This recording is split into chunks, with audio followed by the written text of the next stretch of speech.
especially if there was a 50% chance of finding out some devastating news. Well, that was the dilemma facing Jacqui Harrison from Brickhouse. That's right, Jacqui's grandfather, mother and uncle all died because of Huntington's disease, which is inherited and attacks the brain. Now, a simple blood test can tell if people will develop it, but currently there's no cure. Well, Jacqui made a radio documentary all about her dilemma, and she's joining us now with Dr. Emma Hobson, her geneticist. We'll talk about the results in a minute, Jacqui, but first, tell us a little bit about the disease that you know only too well because of your family. Yeah, there's a big family history of it. So it starts generally kind of middle age, between 30 and 50. There are on that spectrum.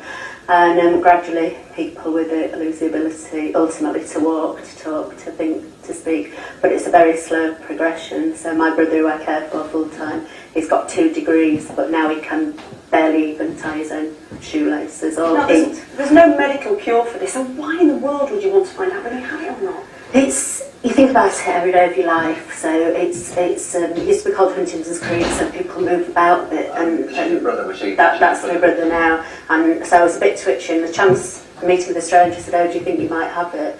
And I thought I might have it every day of my life, but you get to the point and you think, shall we, shan't we? And that was at the age where I thought, well, perhaps I can cope with the results. I wonder, Emma, if I could ask you, how many people take this test, do you think? Do you think they're more like, I'm just thinking about myself, I might not want to take the test. So, I mean, the test is offered to people who have a family history of the disease, and around 20% of the people who are at risk of Huntington's disease choose to test before they have symptoms. Once they have symptoms, people often come forward for testing. I suppose this could be just the first step in many similar tests as well, unearthing other diseases. Yeah, so in clinical genetics we do see a wide variety of people with family histories of different genetic disorders, and we can offer genetic predictive testing for a number of different disorders. Huntington's disease is slightly different in the sense that there's no treatment that we can offer prior to the start of symptoms, so having the test is really quite a big step because there's no intervention we can offer, and it may be many years before people become unwell.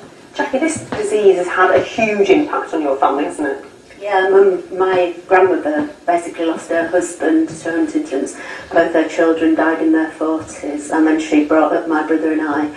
I cared for him from being 18 and he was 12, and I now care full time.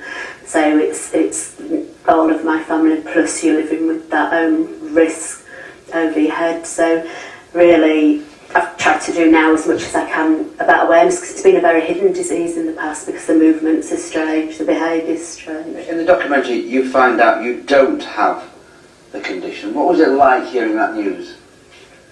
I just cried a lot. I don't know whether my reaction was standard to everybody. It was just kind of, I don't know whether it was relief or shock or a massive maelstrom of emotions, really. It was Did you have any doubts that you wanted to take this? Yeah, I am denied for a lifetime, really, and even through the process. It was okay, I need to give it a break. And then you go back. Cajole in a very professional way to do the test, or was it, We never really encourage people to test.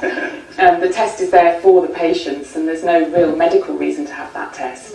As I said, there's no treatment, so it's really for people who decide they can't bear not knowing. A very brave. And that's That's very it. brave. Thank you very much indeed. Yeah, lovely. Thank you. Thank you. By the way, you can listen to the Radio 4 documentary, The Toss of the Coin, on the BBC Radio iPlayer. That's absolutely fascinating. Now.